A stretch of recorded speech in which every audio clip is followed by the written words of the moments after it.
The sun goes down, the stars come out, and all that counts is here and now. My universe will never be the same. I'm glad you came. I think I just came. On this beat.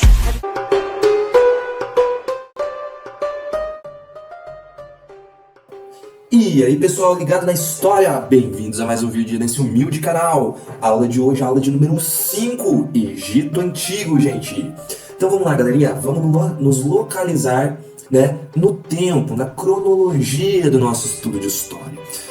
O professor nas primeiras aulas apresentou para vocês a pré-história, né, a definição historiográfica de pré-história, que é lá das sociedades agrafas, sem escrita.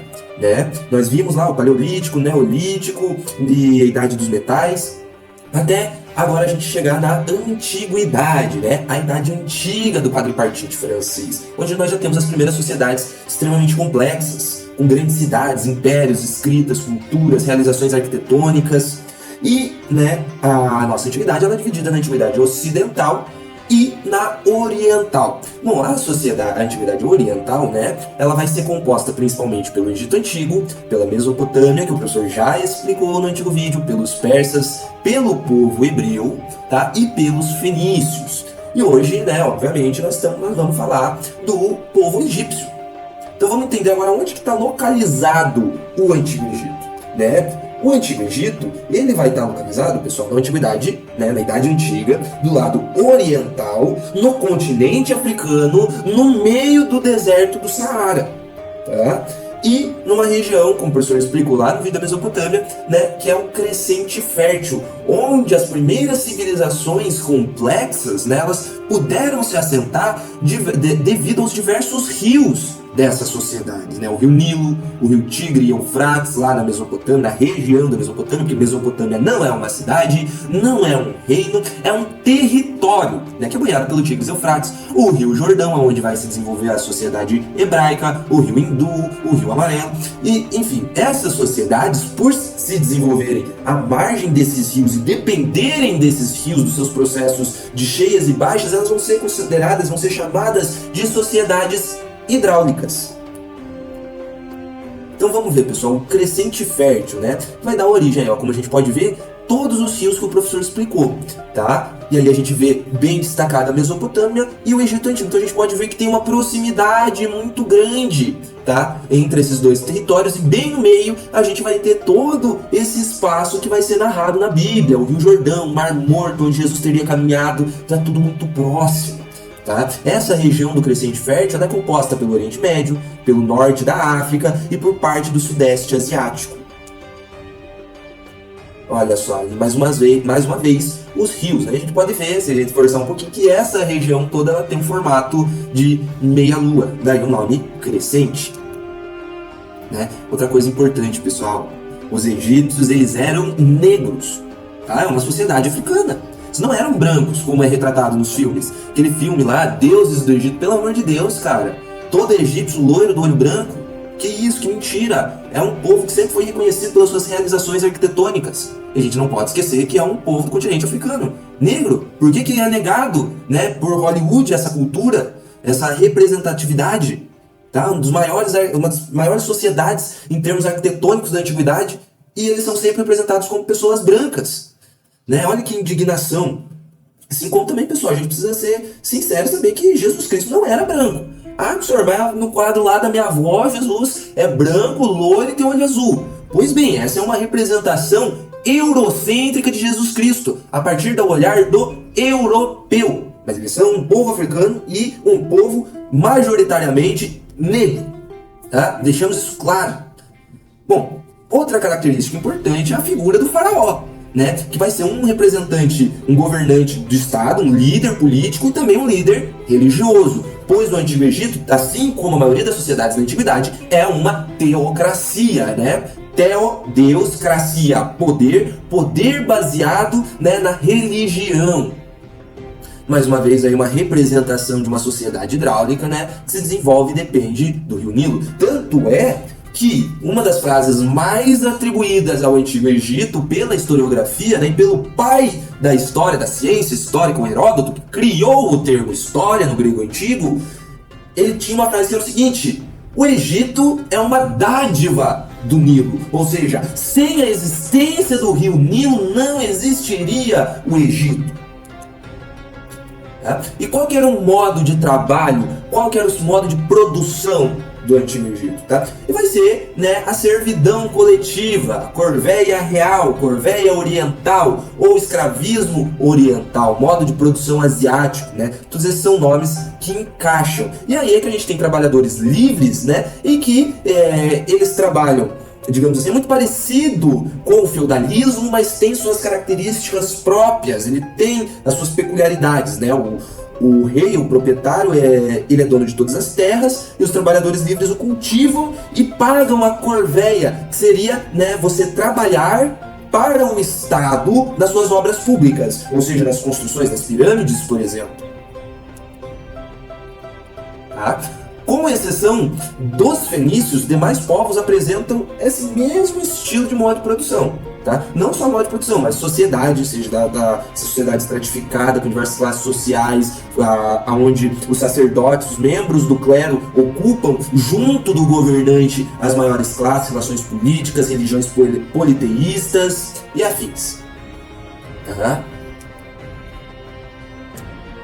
Então vamos entender, né, a divisão geográfica do Rio Nilo, que nasce lá no interior do continente e vai até o mar Mediterrâneo, e, né, próximo à nascente vai ser chamado de Alto Egito, no meio ali vai ser chamado de Vale dos Reis, onde a gente vai ter importantes capitais, e a gente vai ter o Baixo Egito próximo ao mar.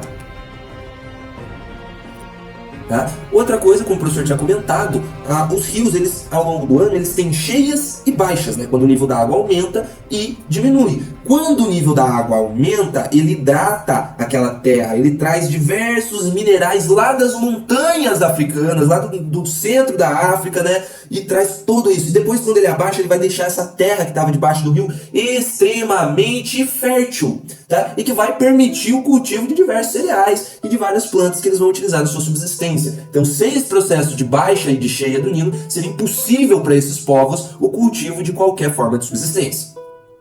Por isso que o Heródoto vai dizer que sem o Nilo não existiria, né, o Egito Antigo, pessoal. Então vamos entender agora, né, a linha do tempo, a cronologia, da formação política e social do Antigo Egito. Começando pelo período pré-dinástico. Se ele é pré, é porque ele antecede alguma coisa. Dinástico, pessoal, vem de dinastia. A dinastia, para quem não sabe, é a sucessão hierárquica, é a linhagem real, é a família real que vai ocupar o trono. Então, antes desse período, ele começa em 4.000 anos antes da datação cronológica do nosso calendário gregoriano, que é o nascimento de Cristo. Portanto, 4.000 antes de Cristo a 3.200 antes de Cristo. Um período de 800 anos. Que é o período que ele vai ser anterior à unificação, ao surgimento da primeira dinastia, da primeira linhagem de faraós, antes de Menés unificar o Egito. Ali a gente vai ter o período dinástico, que possui uma dinastia. No caso do Egito, não será rei, não será imperador, ele vai ser chamado de faraó. Pessoal? E ela vai se iniciar, vai começar com a unificação do Alto Egito com a do Baixo Egito. O professor já vai explicar o que é essa diferença. Pessoal? Já o período dinástico ou faraônico, tinha faraó, ele é dividido em 3. No Antigo Império, no Médio Império e no Novo Império. Então vamos lá, agora sim a gente vai entender o Alto e o Baixo Egito. Então o Alto Egito, ele era representado pela coroa branca. O Baixo Egito pela coroa vermelha. Já o Egito unificado lá pelo Menés, unificando os governantes e fundando a primeira dinastia, eles usavam essa coroa dupla, mesclada, que representava, né, esses dois territórios. Aí olha a divisão. O Baixo Egito é um Egito próximo ao mar, né, Mediterrâneo. E o Alto Egito é próximo à nascente, Lembrando que o Rio Nilo nasce numa montanha, por isso que é alto. E também é onde a gente vai ter lá no Alto Egito, Tebas, que vai se tornar a capital do Egito, bom? E aí que entra a figura do Menés. Essa é uma representação em pedra do primeiro grande faraó, que uniu esses dois reinos. O Menés, ele foi o fundador da primeira dinastia e com um poder centralizado, ele vai criar de fato a sua teocracia, né? O vigário dos deuses, instalar uma monarquia teocrática. Por quê? Porque a religião é o que vai sustentar o poder até o final da Idade Média, tá? Qual é o papel do sacerdote, do padre, do representante da religião nessas sociedades antigas e medievais? Olha, cara, você precisa, a sociedade é assim, o rei manda, porque ele é escolhido pelos deuses, cara, não adianta você querer discutir e tal, você tem que obedecer. Por quê? Porque Deus quiser, a vontade de Deus, é a vontade dos deuses, tá? Que ele seja o rei, o governante. Óbvio, é uma questão de interesse e de política. Então, nesses períodos, pessoal, até a Idade Média, política e religião não se separam, são uma coisa só, tá? Antes, pessoal, da unificação do Menés, o Egito ele era dividido em nomos, tá, pessoal? Que era governado pelo nomarca. E esses nomos, eles eram como se fossem pequenas vilinhas, aldeias, tá? Foram unificadas aí no Antigo Império. O Menés ele foi o primeiro, né, imperador, ele fundou uma teocracia e se proclamava filho do Sol. Tá? E esse período ele vai ser marcado por um isolamento geográfico, ou seja, eles não vão ter contato com os outros povos ali do Crescente Fértil, com os povos da Mesopotâmia, com os povos ali hebraicos, com os persas, assírios, não vão ter muito contato, não vão sofrer da influência, tá? E aí também, né, o faraó ele vai ser o senhor de todas as terras e de todos os homens. E outra característica importante do Antigo Império é que não vai existir propriedade privada da terra, né? Vai ser o único proprietário vai ser o imperador, e aí por causa da corvéia, né, todos vão cultivar a terra em prol do imperador e pagar para ele realizando o trabalho público. Inclusive as pirâmides, as esfinges não foram construídas essencialmente com trabalho escravo, mas sim através da corvéia, de você pagar, né, pelo uso da sua terra, trabalhando para o Estado, como pedreiro, como servente, como para o que fosse preciso ali dentro desse contexto. Olha aí as grandes realizações, a esfinge de Gizé, as pirâmides, né, Kefren, Kelps e Miquelinos, né, e é muito legal a arquitetura egípcia. Inclusive eu vou deixar, né, no final do vídeo, eu vou deixar um videozinho de construção, de como foi construída as pirâmides, passo a passo. Tá, pessoal? E aí o final dessa grande era, né, que foi iniciada pelo Menés, porque ele não viveu para ver esse final, porque olha só, né, de 3.200 a.C. até 2.300 é um bom tempo, que certeza que ele não viveu, talvez a sua múmia, né? E ele foi enfraquecido por conflitos internos, né, de disputas entre os seus descendentes, acabaram se esfacelando. E aí que tem início um médio império, tá? E aí que ele vai começar com a retomada do poder pelos faraós, especificamente pelo Mentuhotep, eu acredito que seja essa a pronúncia correta, né? Mentuhotep II, tá? Que ele vai criar aí sim uma nova capital, Tebas, na tentativa de unificar o povo, tá? E esse vai ser um período de estabilidade política, econômica, ele vai ter uma intensificação comercial com a Núbia, região situada ao sul, né? Que é rica em minerais. Que a Núbia é um outro reino africano.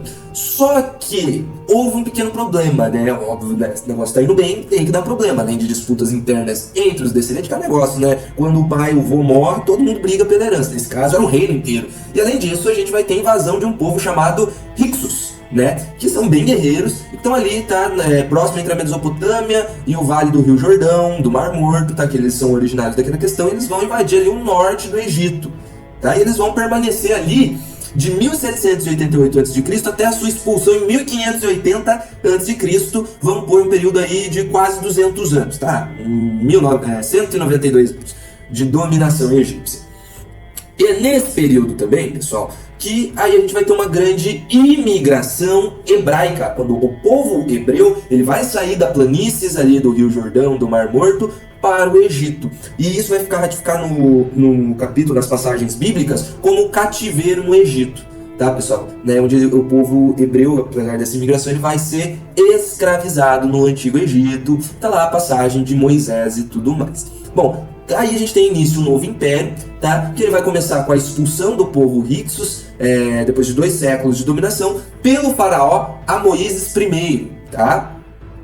E aí, o Egito, depois dessa expulsão, né? Porque para você expulsar os caras que estão lá 200 anos enchendo o saco, você precisa fortificar o seu exército. Com o exército forte, querido, vamos tomar todo mundo. E aí começam as campanhas expansionistas e o Egito passa de reino a império. Que a diferença de reino e império é que, né, o rei ele tem domínio, né, sobre o seu reino. O imperador ele começa a anexar, a conquistar, a dominar múltiplos impérios.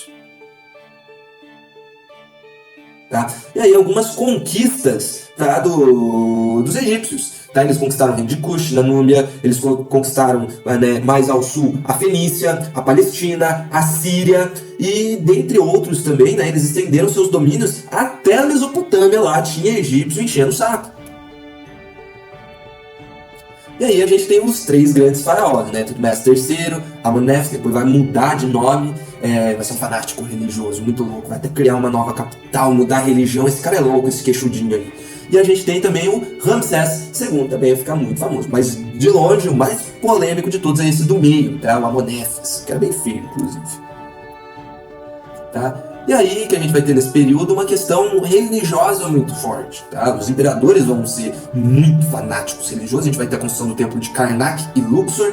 Pesquisem, pessoal, pela banda brasileira Karnak, o professor gosta bastante, tá? Uma banda bem antiga, mas intelectualizada, de rock progressivo e meio peralta, muito legal.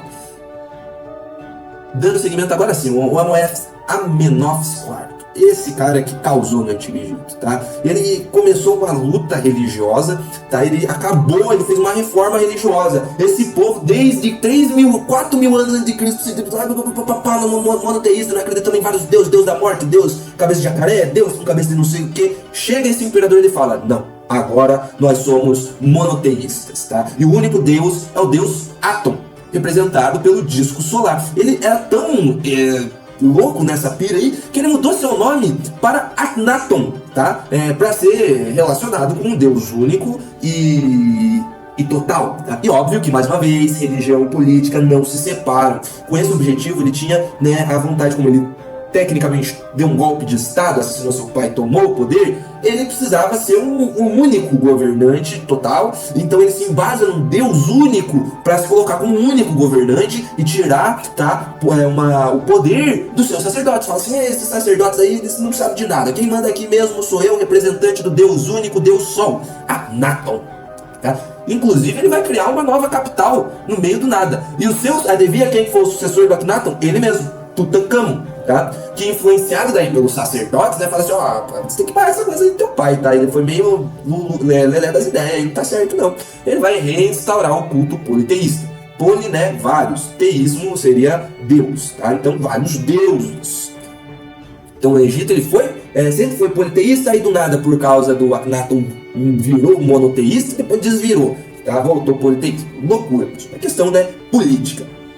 Tá? E aí o novo império começou com umas revoltas, o pessoal não estava gostando muito do sistema escravista, porque assim, havia escravos, por causa da expansão do império, você conquista outro povo, esse povo vem, tudo mais. Também, ninguém gosta de ser conquistado, quando você começa a invadir outros lugares, você vai criar inimigos, né? Então todos esses fatores levaram aí para um enfraquecimento do Estado faraônico. Tá? E aí, né, em 1250 a.C., a gente vai ter o êxodo dos hebreus lá, liderados por Moisés. Isso aí está descrito na Bíblia, mas também nos registros egípcios aparece, né, o nome de Moisés, né, levando esse pessoal aí de volta para a Palestina, tá, pessoal? Que fica ali no Vale do Rio Jordão. E aí, em 1000 a.C., cara, começa para não falar outro termo, a baixaria, né? Todo mundo aí resolve começar a invadir o Egito 1000 a.C., começando pelos assírios, tá? E a independência deles só veio depois de quase 400 anos. Vamos pôr aí uns 335 anos, mas, né, é bastante tempo, tá? E aí vai começar o negócio de dominação estrangeira, que o professor disse, né? Que é uma loucura, tá? Então vamos lá, pegando essa cronologia, a gente vai ter a Batalha de Pelusa, em 525 a.C., aí é com os persas, tá? Comandados por Cambises, dominam o Egito, acabando com a autonomia desse povo. Aí vem o ciclo de dominações efetivas. Depois o Egito foi dominado e conquistado por vários povos, pelos macedônios, depois pelos romanos, depois pelos árabes e depois pelos muçulmanos. Tá? Daí lá na Idade Média é dominado e conquistado pela Inglaterra, pelos britânicos, né? Pelos bretões. Como o professor disse, é uma loucura. Todo mundo domina o Egito. O povinho dominável, né? Todo mundo, assim, inacreditável. Todo mundo que tinha contato, ou seja, não sei se vocês perceberam, mas não é só o pessoal ali do Crescente Fértil. É o pessoal da Antiguidade Oriental e o pessoal da Ocidental, tá? Os macedônios, os romanos, os árabes, os muçulmanos são tudo ali da... Perdão, os árabes não, mas os macedônios, os romanos são do lado ocidental. Então, depois de ter até lá os britânicos lá da Europa, saíram da Europa para vir aqui na África conquistar os egípcios, tá? Então é uma conquistação sem fim. Tá? Então, a economia, caracterizada pela intervenção do Estado. O Estado controlava tudo, né? Autocracia, não tem como ser diferente. A propriedade era toda estatal, tá? Então era uma submissão total do camponês, não tinha autonomia nenhuma, tinha que trabalhar. Tá? As produções eram de cereais, a fiação de algodão, tá? Para fazer derivados de papiro e tudo mais, e algumas manufaturas, tá? Manufatura, pessoal, o que é manufatura? É quando você pega a matéria-prima, refina ela e transforma em alguma coisa. Por exemplo, o algodão é a matéria-prima, tá? A manufatura do algodão, os produtos feitos à base de algodão, de fio de algodão, tecido, e todas essas coisas feitas a partir do algodão, tá? Eles já usavam um arado de traçado animal, eles já tinham exportação de excedente agrícola, né? Então eles tinham um comércio exterior. Com a questão do algodão, né, gerava um intenso comércio interno e externo, tá? E aí, no novo império, eles vão ter uma expansão comercial muito grande, e uma das principais manufaturas vão ser, tipo, cerâmicas, tá? Vasos, jarros, tecido e até vidro. Também não faltava areia no deserto, né? Geralmente, o indivíduo nascia, sobre sociedade, né, pessoal? É uma sociedade antiga, então, não tinha mobilidade social, não dava, assim, pra você ter uma ascensão social, você ser reconhecido da sociedade. Se nascesse rico, você ia morrer rico, se nascesse pobre, ia morrer pobre. Não tinha conversa, tá, pessoal? No topo da pirâmide tava o faraó e os amiguinhos do faraó, a patotinha, tá? Era propriedade o faraó era proprietário de quase todas as terras, tá? Quando não de todas.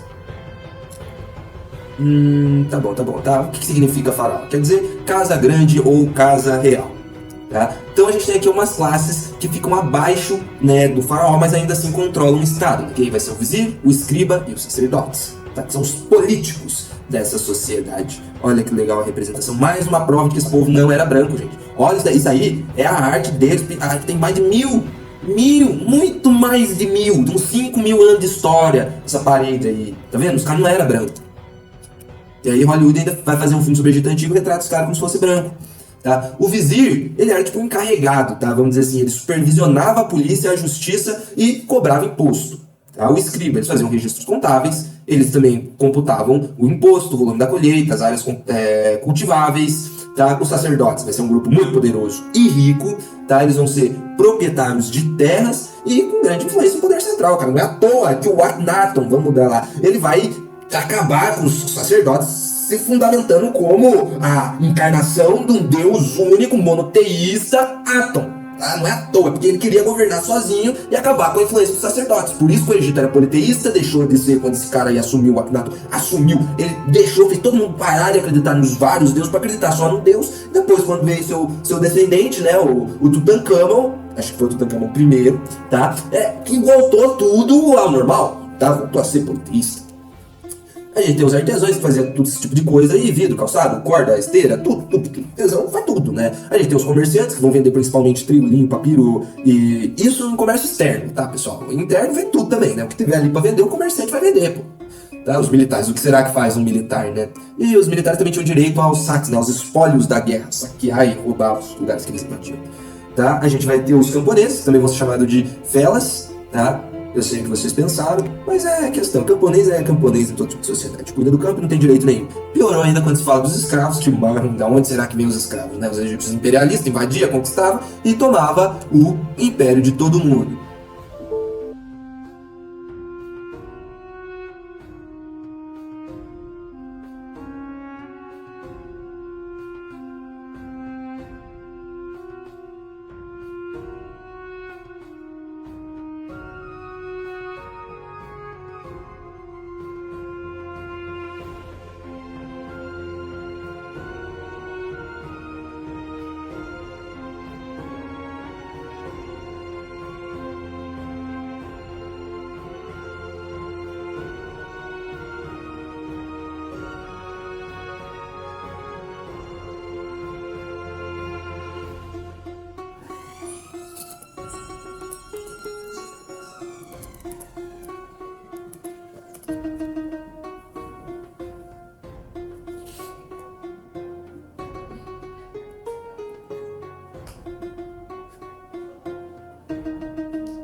Corte rápido.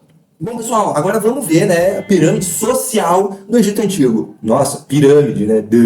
Então no topo a gente tem o faraó, tá? Sociedades da nobreza, tá? Que aí vão ser o vizir, o escriba, o sacerdote. A gente vai ter os artesãos, os comerciantes, os militares logo abaixo. Depois a gente vai ter os camponeses, né? Que são chamados de felas. E a gente tem os escravos na base da pirâmide.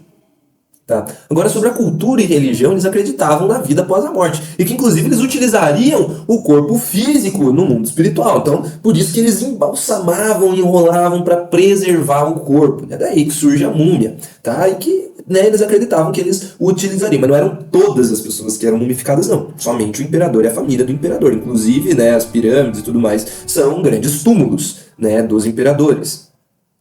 Essa representação é de um deus, tá? O Thoth, deus do conhecimento da escrita. Muito legal. Tá?